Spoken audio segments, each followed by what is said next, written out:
మొదటి తారీఖున అధికార యంత్రాంగం ప్రజాప్రతినిధులు మీ దగ్గరికి రావాలని కొత్త కార్యక్రమానికి శ్రీకారం చుట్టాను.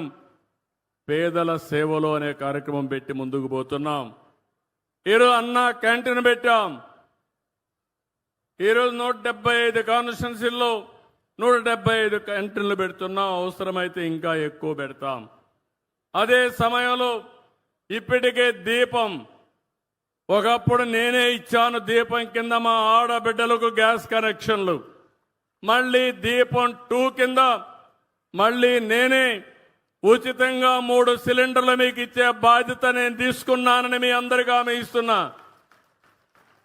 అది అయిన తర్వాత అందులో కూడా కొన్ని ఆయిల్ కంపెనీస్లో ప్రాబ్లమ్స్ ఉంటే తొందరలో 4 నెలలకు ఒకసారి మీ అకౌంట్లో నేరుగా డబ్బులు వేస్తా, మీరు ఇష్టమైన సమయంలో మీరు తీసుకునే పరిస్థితి వస్తుందని చెప్పి కూడా నేను మీకు తెలియజేస్తున్నా. మిమ్మల్ని ఇబ్బంది పెట్టకూడదనేది నా ఉద్దేశం. పేదవాడికి అండగా ఉంటాం, నిరుపేదలకు ఎప్పటికప్పుడు చేదోడుగా ఉంటామని చెప్పి కూడా నేను మీకు తెలియజేస్తున్నా. ఇది కాకుండా ఈరోజు మీరు ఒక్కసారి చూస్తే డిఎస్సి పెడుతున్నాం, మెగా డిఎస్సి పెడుతున్నాం. యువతకు 16,500 ఉద్యోగాలు స్కూల్స్ తెరిచే లోపల రిక్రూట్ చేసి వాళ్ళందరికీ ఉద్యోగాలు ఇచ్చే బాధ్యత తీసుకుంటానని చెప్పి హామీ ఇస్తున్నా. ఇవి కాకుండా ఎంతమంది పిల్లలుంటే అంతమంది పిల్లలకి తల్లికి వందనం కింద డబ్బులు ఇచ్చే కార్యక్రమానికి శ్రీకారం చుడతాం. స్కూల్స్ తెరిచే లోపల ఇస్తాం. నేను ఒకే మాట చెప్పాను, నాకు ఎన్ని కష్టాలైనా ఉండొచ్చు కానీ నా ప్రజలకు మాత్రం ఎలాంటి కష్టాలు రాకుండా చూసే బాధ్యత, సంక్షేమాన్ని అభివృద్ధి ఇచ్చే బాధ్యత ఈ ప్రభుత్వం తీసుకుంటుంది. రైతు సంక్షేమం కోరే ప్రభుత్వం ఈ ప్రభుత్వం. రైతులకు హామీ ఇస్తున్నా, గిట్టుబాటు ధర ఇస్తాం, రైతులను ఆదుకుంటాం. ఎక్కడికక్కడ వ్యవసాయాన్ని లాభసాటిగా తయారు చేసేట్టుగా రాయలసీమని హార్టికల్చర్ హబ్గా తయారు చేస్తా. ఒకప్పుడు కరువు సీమ రాయలసీమ, ఇప్పుడు రతనాల సీమ రాయలసీమగా చేసే బాధ్యత ఈ ప్రభుత్వానిదని చెప్పి మీకు అందరికీ హామీ ఇస్తున్నా. 18 లక్షల హెక్టార్లో హార్టికల్చర్ ఉంది. 5 ఏళ్లలో 36 లక్షల హెక్టార్లో హార్టికల్చర్ పెడతాం. అదే సమయంలో ఒకప్పుడు నేను డ్రిప్ ఇరిగేషన్ ఇచ్చాను. 16 లక్షల ఎకరాల్లో డ్రిప్ ఇరిగేషన్ ఉంది. 5 ఏళ్ళు 1 ఎకరాకి ఇవ్వాల. మళ్ళీ నేను వస్తానే డ్రిప్ ఇరిగేషన్ ప్రారంభించాను. 90,000 రూపాయలు ప్రతి రైతుకి 90% సబ్సిడీతో 10 ఎకరాల వరకు మైక్రో ఇరిగేషన్ ఇచ్చే పార్టీ ఎన్డీఏ పార్టీ అని చెప్పి కూడా నేను మీకు తెలియజేస్తున్నా. దీన్ని కూడా పెంచుతాం. దీనివల్ల 1 ఎకరాకు వాడే నీళ్లు 2.5 ఎకరాలకు వాడుకోవచ్చు. ఇంకో పక్క మైక్రో ఇరిగేషన్ గాని మోడర్నైజ్ చేస్తే యాప్ ద్వారా, ఫోన్ ద్వారా నీళ్లు ఎప్పటికప్పుడు మీరు పారించుకునే పరిస్థితి వస్తుంది. దీనికి కూడా శ్రీకారం చుడతాను. మళ్ళీ మా ఆడబిడ్డలందరికీ చెబుతున్నాను, రైతుల కోసం అన్నదాత కింద ఈ డబ్బులు ఇవ్వడం ఏదైతే 20,000 రూపాయలు ఇస్తున్నాం, కేంద్రం 6,000 ఇస్తుంది. రాష్ట్రం 14,000 రూపాయలు కేంద్రం ఇచ్చేదానికి సమానంగా 3 విడతల్లో పూర్తిగా మీ అకౌంట్లో డబ్బులు వేసే బాధ్యత మేము తీసుకుంటాం. ఇది కాకుండా ఇంకొక పక్కన ఏదైతే నేను చెప్పానో మా ఆడబిడ్డలు బస్సుల్లో ఉచిత ప్రయాణ సౌకర్యం కూడా తొందరలోనే ఇస్తా. దీనికి కూడా ఆలోచిస్తున్నాను. అవసరమైతే ఆగస్టు 15న స్వాతంత్ర దినోత్సవాన తప్పకుండా మా ఆడబిడ్డలు అప్పటి నుంచి ఉచిత ప్రయాణ సౌకర్యం ఏర్పాటు చేసే బాధ్యత ఈ ప్రభుత్వానిది. కరెంటు ఉచితంగా ఇస్తాం. చాలా మంది పేదవాళ్ళకి ఇస్తున్నాం. అందరికీ కాదు, పేదవాళ్లకు 200 యూనిట్ల ఎస్సీలకు ఉచితంగా ఇస్తున్నాం.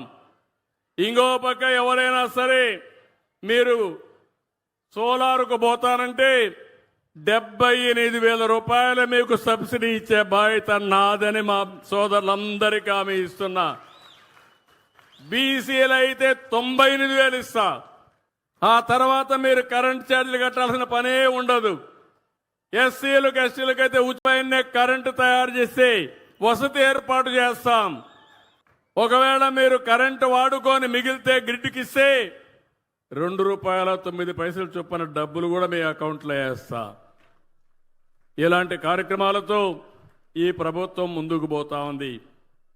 ఇంకో పక్క ఈరోజు నేను ఇక్కడనే మీకు అందరినీ ఒకటే కోరుతున్నా, రాయలసీమలో ఇక్కడ రాయలసీమ బిడ్డని నేను కూడా ఈ రాయలసీమ గడ్డ మీదనే పుట్టాను. రాయలసీమని రత్నాల సీమగా తయారు చేసే బాధ్యత నాది. ఆ రోజు ఓర్వకల్లు ఇండస్ట్రియల్ టౌన్షిప్ నేనే పెట్టాను. జయరాజ్ ఇస్పాత్ అయితే 2,000 కోట్లతో ఆ రోజు ఇండస్ట్రీ బిట్టింగ్ కొన్ని వచ్చాయి.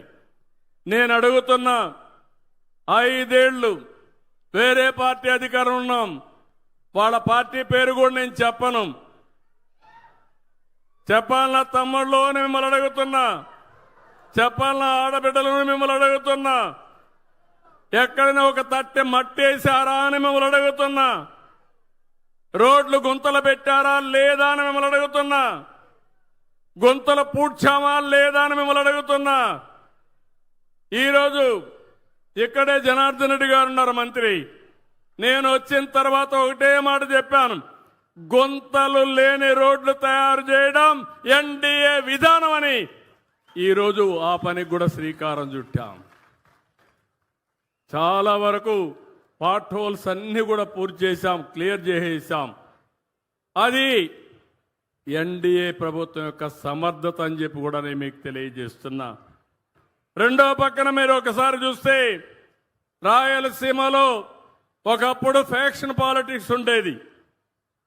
తమ్ముళ్ళు గుర్తుందా, నేనే ఫ్యాక్షన్స్ని తుదముట్టించా, వీళ్లతో కూడా పెకలించా. ఈరోజు ఏ గ్రామంలో కూడా ఫ్యాక్షన్స్ లేవంటే దానికి కారణం తెలుగుదేశం ప్రభుత్వం. అవునా కాదా అని మిమ్మల్ని అడుగుతున్నా. దానివల్ల అభివృద్ధి సాధ్యమైంది. ఒకప్పుడు అభివృద్ధి రాయలసీమ అంటే అందరూ భయపడిపోయేవాళ్ళు. గ్రామాలు గ్రామాలు ఫ్యాక్షన్ రాజకీయాలతో, ఫ్యాక్షనిజంతో పూర్తిగా నిర్వీర్యమైపోయి మనవలు ఎగతాళి చేసేట్టుగా సినిమాల్లో తీసేవాళ్ళు.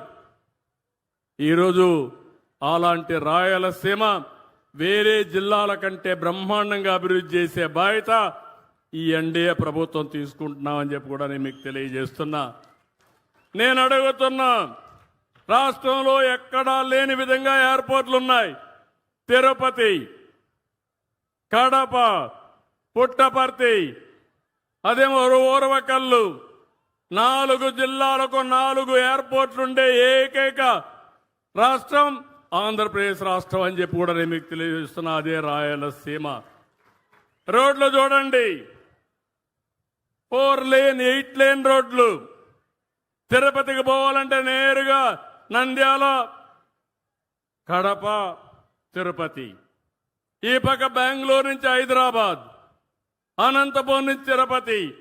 ఏ ప్రాంతానికి పోయినా ఈరోజు నేషనల్ హైవేస్ అన్ని కనెక్షన్స్ వచ్చాయంటే అది తెలుగుదేశం పార్టీ చూపించిన చొరవ అని చెప్పి నేను మీకు తెలియజేస్తున్నా.